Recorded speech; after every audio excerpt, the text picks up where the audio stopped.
have you ever looked back and realized there was an ordinary decision to act, to do something, to not do something that quietly changed everything?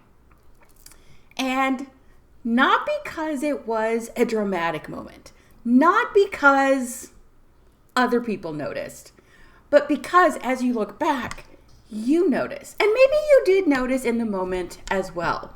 But because also that it was maybe the first time, or at least a significant time, that you realize you took an action, you showed up, or again, you didn't do something that you previously did, but you were showing up as the woman that you were becoming, that you are becoming. It's something that you can definitely say, I started doing something differently here. Or I realize that this shift changed the trajectory, kind of changed it just a little bit. And so that is what we're going to talk about in this week's episode. Let's get into it. Welcome to the Rebel Manifestors Podcast, where we flip the script on manifestation by focusing on embodying the badass chingona already inside you. If you're done playing small and are ready to become the main character of your own damn life, estás en el lugar correcto. You're in the right place. This isn't about waiting for the universe to hand you a better life. It's about becoming the mujer living it. Through stories, journaling, music, visioning, mindset, and bold action, we'll rewrite the beliefs that have kept you stuck and step into the life that's been waiting for you all along. Your future self doesn't wait for permission. So vamos, let's fucking go. Rebels! Welcome back to the Rebel Manifestors Podcast. And if you're new, welcome. I'm so excited you have found your way here. And I love talking about, the conversation I have with you all is about becoming the version of you, living the life that you desire, living the experiences that you want to have, that are on your vision board, whatever the case is. So that is what we're going to talk about. I am Patty Diaz, Rebel Manifestor. I am your host and coffee companion, if you will.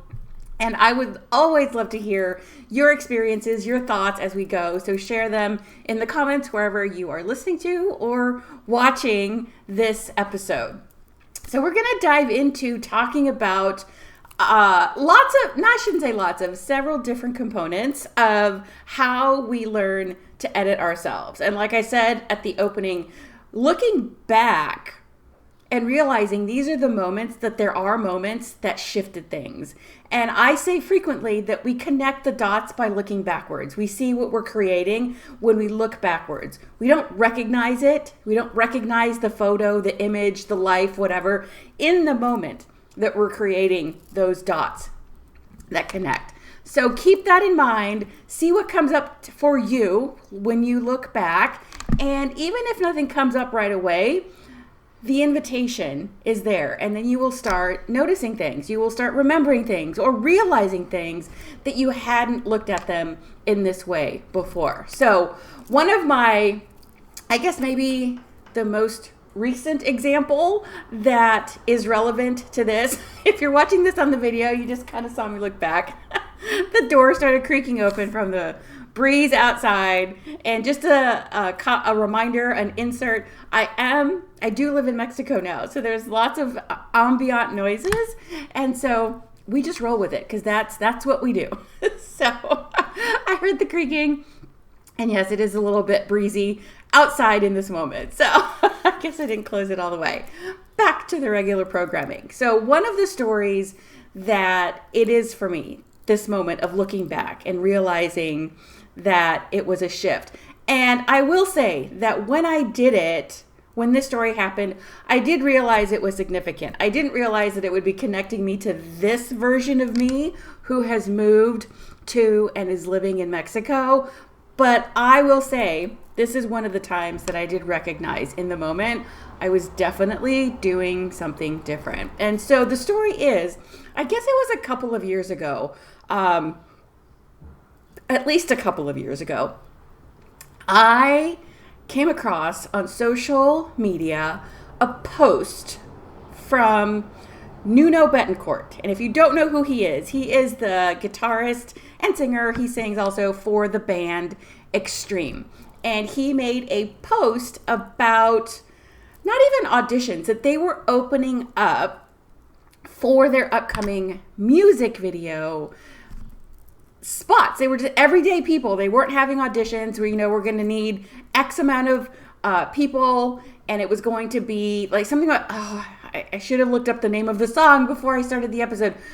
The Beautiful Girls or All the Girls or something like that. It was an honoring in a way. And so they put out this call, and the process was that by midnight, I guess the following day, that day, I don't remember exactly now, you had to submit a Google form that you could access from their website, etc. And they said it was going to be in a certain city on this date. They said you had to be available, X amount of hours for the day or the entire day. And they would tell you all the details once you got selected. And he did say that it was, let's just say for a round number, 100 people. 100 people, first come, first serve. Again, it wasn't like an audition. And he invited people, women, to apply. And I know it was the next day. It wasn't that same day at midnight, because I put it off. I bookmarked the post, and it was something like, oh, that sounds so cool. And my first thought was, who can I ask to go with me? Who can do this with me? Right? That was like, oh, who can I invite, talk into, whatever the case was. And there was nobody. Either people were busy, friends, or I do have, friends that don't necessarily, their music choice is not mine. They're not the 80s hair band people, and that's okay. And because of that, I almost talked myself out of applying, out of sending in the form. And the thing is, I didn't. I waited. It was not right at the last minute, but it was later. Let's say if the cutoff was midnight, it was probably around 10 o'clock that night. And I hemmed and hawed about it for a bit. And I was like, you know what? This would be fun. How cool would it be to be able to do that? Have that experience. It's not far from me. I'm available that time. I meet all of the criteria, and I did. Throughout the day, I kind of hemmed and hawed and seeing if there was really anybody that I could find to go with me. But no, that just wasn't going to happen. So what I did is I filled it out and I hit send. And honest to God, you guys, it still took me, I don't know, some time of like hovering over the send button. But I did. I hit send, and that was the thing. That was the shift, if you will. That was a moment in the movie or the video, if you're thinking about it that way.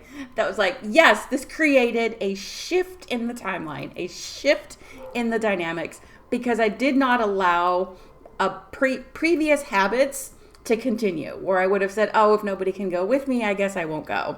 And I did. I submitted it.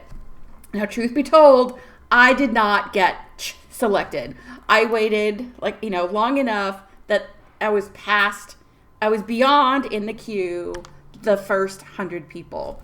And if I'm honest, yes, I was like, oh, that's too bad. But it didn't devastate me, because the bigger thing, and I did recognize this then, was that I went ahead and hit submit.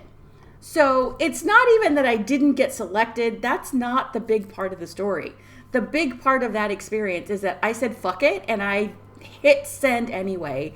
And knowing that if I had been within the first 100, I would have gone. I know that shift of saying, yes, I'm going to try and do this anyway on my own, shifted things.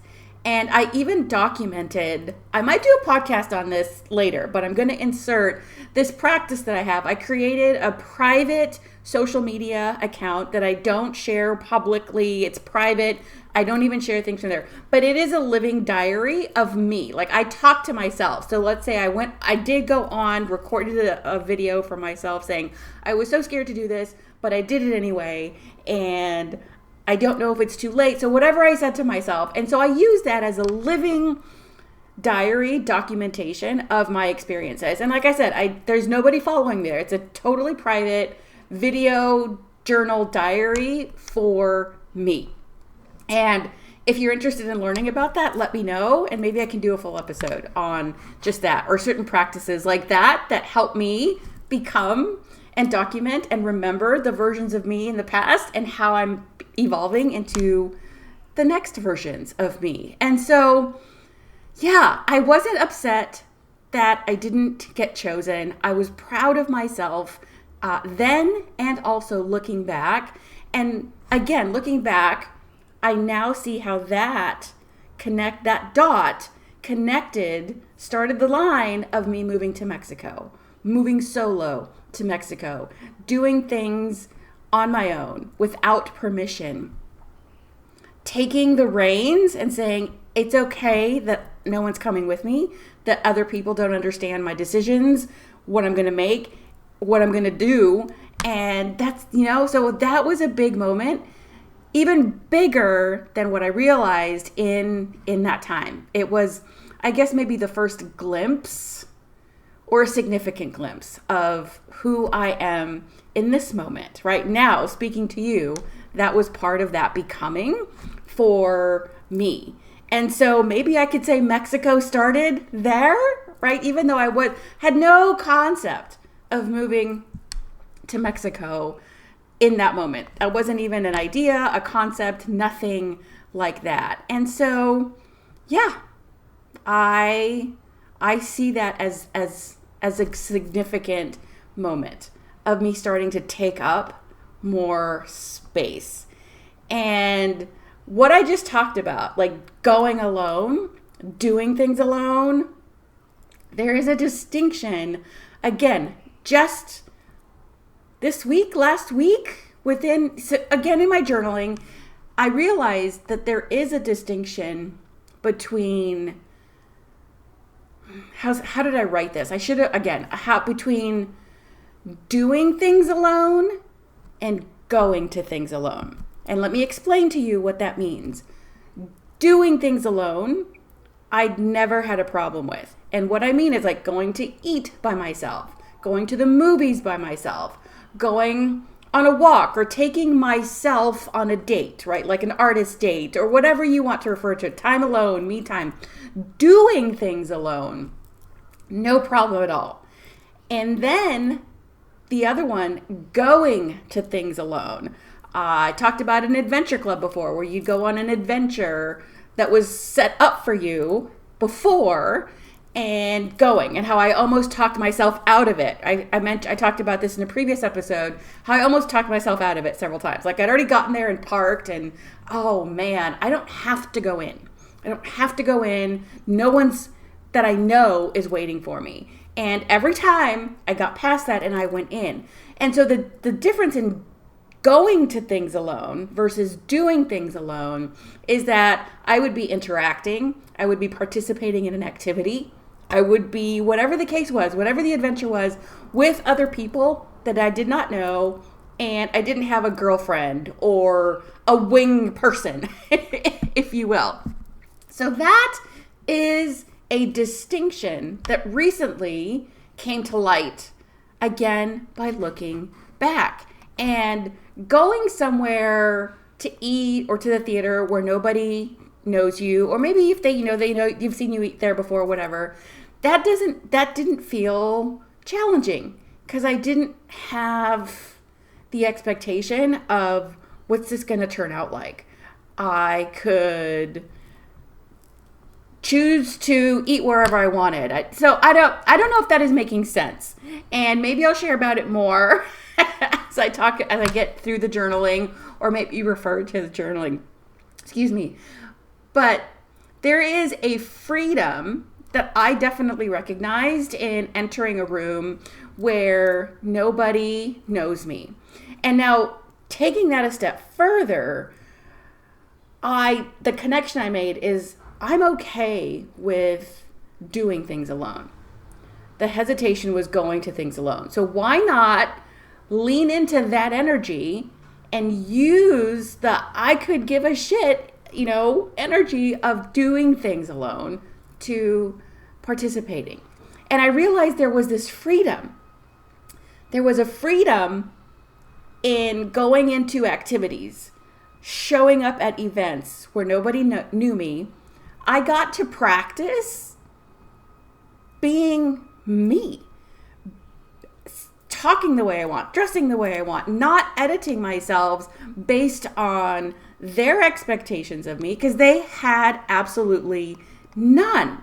And so I was like these practice moments. I did a year of those monthly adventures. So it was 12 opportunities to practice showing up with a, give a damn attitude. They'll like me or they won't, because there was also, once I leaned into it, there was no, what is the word I'm looking for? Consequences. If I didn't get along with them, if we didn't work well together, we didn't enjoy each other's company, that's okay. There was no commitment to them. They were brand new people. And I carried that most definitely when moving to Mexico, saying people don't know me here. I can show up and be and act any damn way that I want.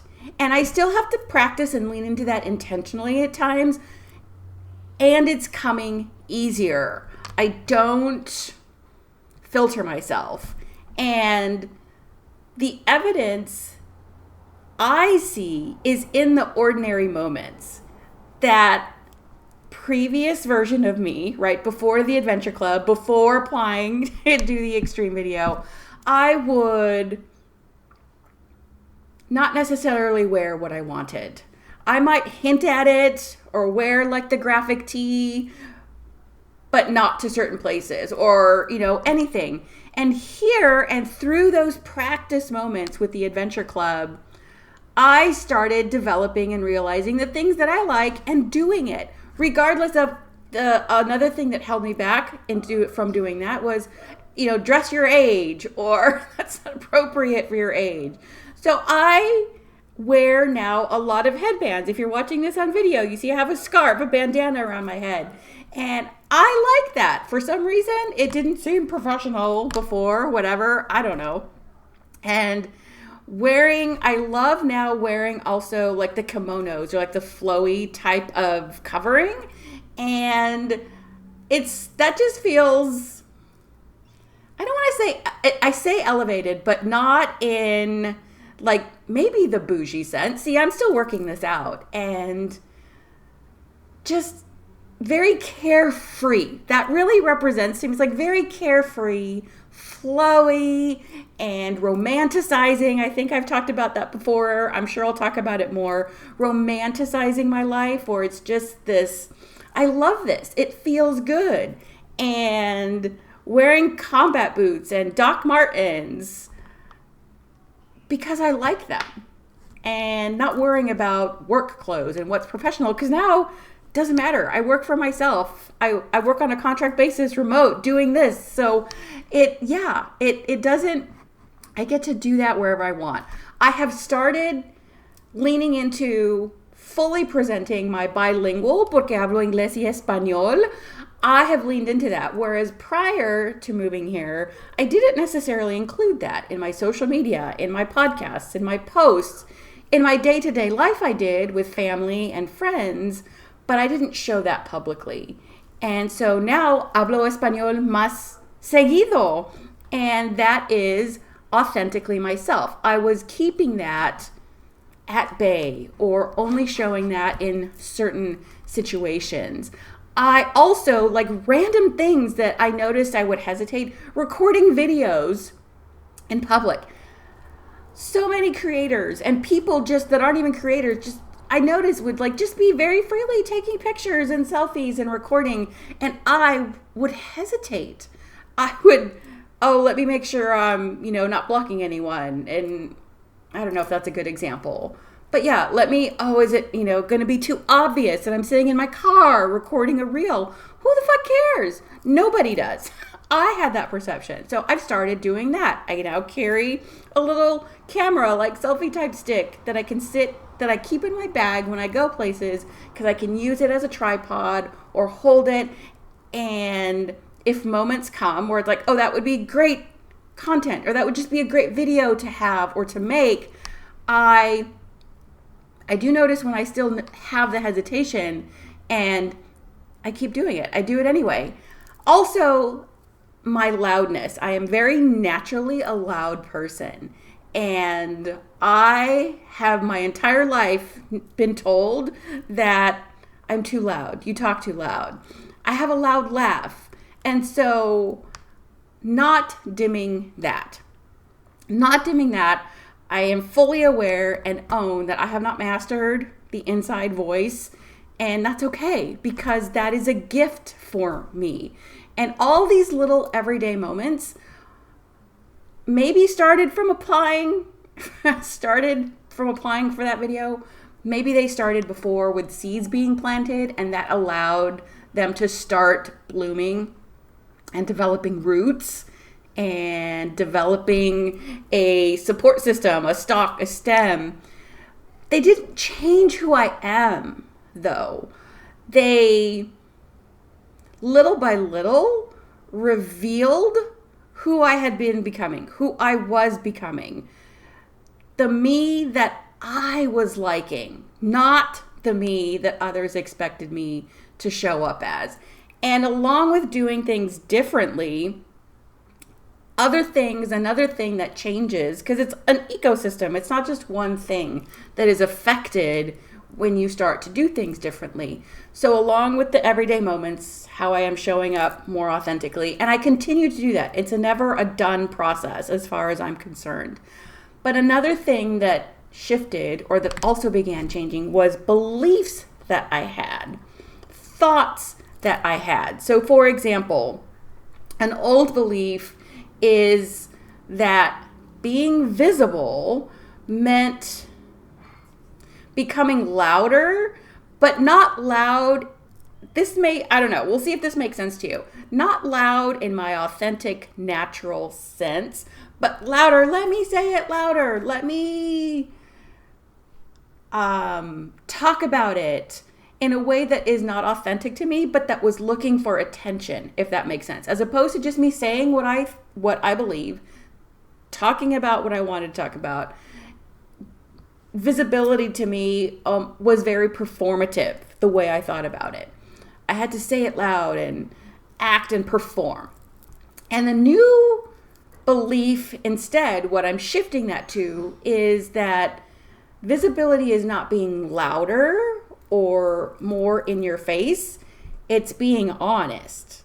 Again, those little moments, authentically myself, saying the things that I believe, talking about the things that I want to talk about. So the old belief was visibility meant louder, and I'm reframing that into visibility is honesty, being more honest. Another belief that you may relate to also is that the old belief, confidence is something you build. It needs to be built. And depending on your perspective, that may still land with you. But for me, it is shifting to confidence is the byproduct, the result, what remains after I stop editing myself. And maybe that's a better word to put in there, editing, with the editing where I didn't speak Spanish in all the places, the bilingual, because I've done that my whole life. Why did I not do that publicly on social media or here on the podcast? Ahora sí lo hago. And I know that it was, people might not understand and they might not like the content. But really, I was limiting myself because I know from speaking to people here in Mexico that including bilingual language and Spanish reaches a group of people that may have felt excluded before, that I am very well equipped and that I am an appropriate person to give them that message, for them to hear it from me, be an example for someone else. But I was excluding that. And so editing is something that feels right. Like I was editing myself. And yeah, so let me know what you think. Let me know your experiences, your thoughts, because I do like to get feedback and perspective. And I have done videos before where like, hey, I thought when I posted this, I was thinking about it this way. But this person's comment or feedback helps me see, oh, there's this part of it too. So yes. So tying this back to the becoming, and it doesn't have to be dramatic. It's quiet. Like that applying for the extreme, to be in the extreme video, was late at night by myself. I was in my pajamas, my face was already washed, and I recorded that video like that for myself to document it. Like I said, it never went out to anyone else. It still hasn't. It's there for me as part of my story. And even though in the moment I knew I was shifting something, I didn't know how far that would spread. I didn't know the other roots, the smaller roots that were being established from that moment as well. So it's this looking back where you're like, oh, that's where something started. Oh, I see that connection from doing that or deciding that, how that has grown and evolved and matured into this. So becoming is not always loud and noticeable to other people. It's quiet, and you tend to notice it first. Well, maybe that's not true, because people do notice a shift in you, but you do start noticing and tying these things together in ways that other people don't, because you are the one who has lived the experience, and you are the one who can look back and connect the dots. So, continuing with this editing idea, we're editing to become invisible, editing to blend in, editing yourself to show up as others expect you to, as opposed to yourself, your authentic self. And so when you start developing this awareness now, you can catch yourself where you also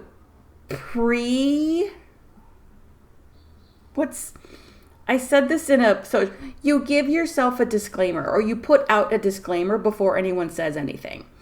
And it looks like, I know this sounds crazy, but instead of simply saying the thing, you buffer it. You put a disclaimer. This might sound crazy, or I'm sorry, I'm just excited, when you're maybe being too loud, boisterous, happy. I'm sorry, I'm excited. You buffer it. You tone yourself down that way. And so look to these moments, start to identify them in yourself. Because maybe it's like what I talked about with my clothes. I didn't wear certain clothes, like graphic tees or the kimonos. So instead, where I would previously have said, oh, I don't wear things like that, or I can't wear this there, I'm shifting that, and I have shifted that to, yes, I do. Yes, I can. Why not? And so you don't notice, let me see, I'm framing this in my brain to see if I can make it make sense. You don't notice the edits. You haven't noticed the edits. They've become so natural, is really what I'm trying to say. So it takes intentional noticing, but we don't notice these things in everyday life. So when I just said that, I'm sorry, but, or this might sound crazy, but can you look back and see where you do that so automatically? Because it's become something we've learned. It's become conditioned, because we shine what other people do approve of. Oh, you're so nice. Oh, you're so willing to go the extra mile. Oh, that is what we shine. And then we put the disclaimer in front of the other things. Speaking up at a meeting where you disagree, you're like, this might sound crazy, but instead of, I don't agree with that. What if this? So start, it's an invitation. And then lastly, to tie it back in, like all these threads, hopefully, that I've been weaving today, visibility isn't performative. And it might feel like it needs to be. It might feel like you need to stand and shout from the mountaintops, or you have to sing and dance on social media, or you have to say things in a way that doesn't rub people the wrong way. Because when you try to speak to everyone, you really speak to no one. When you're trying to reach everyone and be acceptable everywhere, you blend in. You don't stand out. And that standing out feels dangerous. And so we tend to do things in a performative way because that is also a protective character, if you will, where it doesn't feel as vulnerable. They're like, oh, if they don't like that, or if that's not received well, that's okay. Because I was, I don't know if we say this intentionally. I don't know if I did or not. I'm performing. I'm doing, trying it this way. I'm putting a facade on, a mask, as opposed to just sitting here and being messy like I am. I know I ramble and sometimes I don't make cohesive sense. And oftentimes you guys get to hear me verbally process thoughts and things, but that's because I don't have a script. I have ideas that I want to talk about, and yes, I prep those, but I don't have a script. And so sometimes it gets messy, but it's not authentic. It would not be authentic for me to sit here on this podcast and on my social media and try to come across like a news reporter or something like that, because that's not me. And I do know that is a preconception that I had going in. I have to know exactly what I'm going to say. I have to write it all out. And I hated it. So I realized that it's not being scripted that's important. It's being maybe a little bit more organized in the thoughts, but the speaking and what comes out in the moment is authentically me, even when that's messy and doesn't make sense and I make mistakes, but that's genuine. And that also felt scary before. And now I'm just like, that's okay. It's fine for me to make a mistake. I tell people it's fine for them to make a mistake. It's fine for me to do it too, even if I'm doing it in a more public and visible way. But that's also more authentic, right? That's people can say like, oh man, she really fucked that up. Or like, what the hell is she saying? But you can see, it's noticeable that I'm not reading word for word for word for word a script. I'm following an outline. And yeah, that leaves room for messiness and mistakes. So now towards the end, there's some components that I do have in every episode. And the manifesting me moment, because manifesting me is a concept that I came up with of us continually becoming the version of us, living the life we envision, experiences that we have on our vision board, etc. And so for this episode, the manifesting me moment is to identify, the invitation to identify where you have been editing yourself. And like I said, where it feels so normal. Now that we've had this conversation, now that you're hearing this, it will also open up like, oh my gosh, you will catch yourself. Sometimes you'll catch yourself after you say it. That's okay. Don't beat yourself up. You start to notice, and it takes practice to do things differently. So where have you been editing yourself for so long that it's on autopilot? It feels normal. And then the follow-up to that is, what is one tiny decision?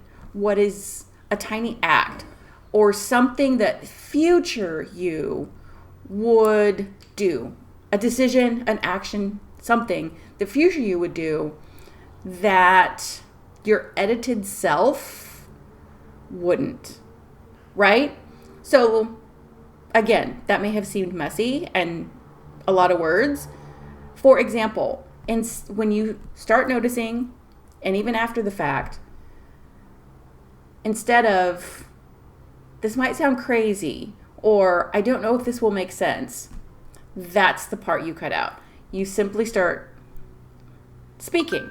You go right into it. And again, it might feel awkward for you. You might have those like stumbling over your word moments.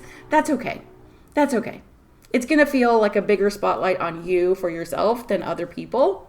So, where have you been editing yourself for so long that it's normal, that you don't notice it? And then what is one decision your future self would make that your edited self wouldn't, and try to incorporate that this week.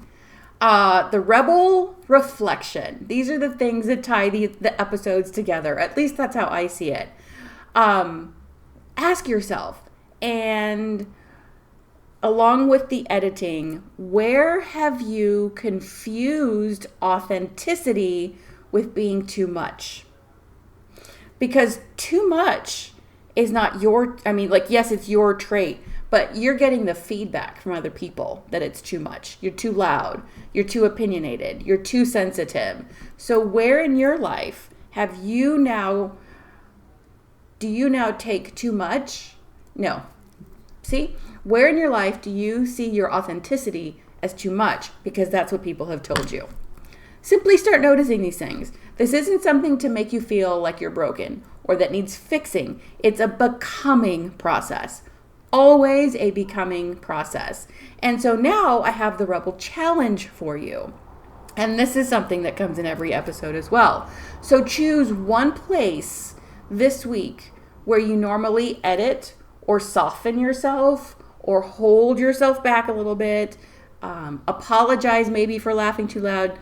Choose one place, one instance, and then don't perform. Don't try to overdo it, right, to compensate, and don't try to become louder only to be visible, and stop editing yourself. So this can be a couple of different things throughout the week. This can be one thing, but find an opportunity to stop editing yourself, to allow yourself to speak your thoughts without the disclaimer. Stop editing, and then notice what happens. Do you feel the heat rising in your face because you feel embarrassed? Do you feel like you've made a complete ass of yourself? Do you feel that nobody understands you? This is important information. Jot it down in your journal. Do a voice note. Make a video for yourself on a private, or keep it private. We'll get into that if you're interested in that on another episode. But notice what happens. This is a seed. This is a dot you're going to look back on in a few months, or maybe in a few weeks, or next year. This is going to be one of those dots you're like, son of a bitch. That's where I started doing things differently. And look what happened because of that. We can't see the dots ahead of us right now. We can't see how that's going to play out. So I also include a Rebel track. This is a song to help you lean into the lesson, the information, the concepts that we've been talking about. And this week's Rebel track is This Is Me from The Greatest Showman. Kesha, I believe. Yes, Kesha is who sings it. And it is a motivational song. It's inspirational. See if you can take that lens off of it when you listen to it, and maybe play the song, and then journal. See where you are not you. See what comes up for you from listening to the lyrics now that you have this awareness of editing yourself, of dimming yourself, of blending in instead of standing out. And maybe you use it before you walk into the meeting. You play it in the car before you go into work, before going somewhere where you would normally hold yourself back. That does become motivation, but it also, more importantly, helps you connect with the feeling. And that's really what I'm going after. And if music is as important to you, or you want to see, I incorporate music into pretty much everything I share with you guys, or incorporate it very significantly in manifesting me. It's one of my foundations why I include it in the process, because it has helped me so much. And so if you're interested, I have a Manifesting Me playlist. It's totally free for you guys. And I created it because music has always helped me to connect with those feelings, to reconnect with that authentic version of me that I envisioned, that avatar that I've mentioned before. And it's the authentic me under all the edits. So when you edit a document, think of it that way. You know how you can click the undo till you get back to the original, possibly messy, imperfect version? That's what music helps me do. Shed those layers, undo the edits. And so if you want to find songs that help you do that, the songs I put on that list, I feel are designed to help you feel like anything is possible, which means that you are possible. The version that you envision is possible, and living the experiences and the life that you have on your vision board or in your imagination or saved on social media, saved posts and videos, absolutely is possible. Because ultimately, maybe it's not becoming someone new. Maybe you're finally, I was going to say meeting, but also discovering who you are, who you have been all along before all these edits started piling up. So remember this as well. So much to remember. That's why it's a great thing you can come back to the podcast. We don't wish for a better life here. We become the person living that life. Rock on, Rebels. I can't wait to hear your experiences. See you next week.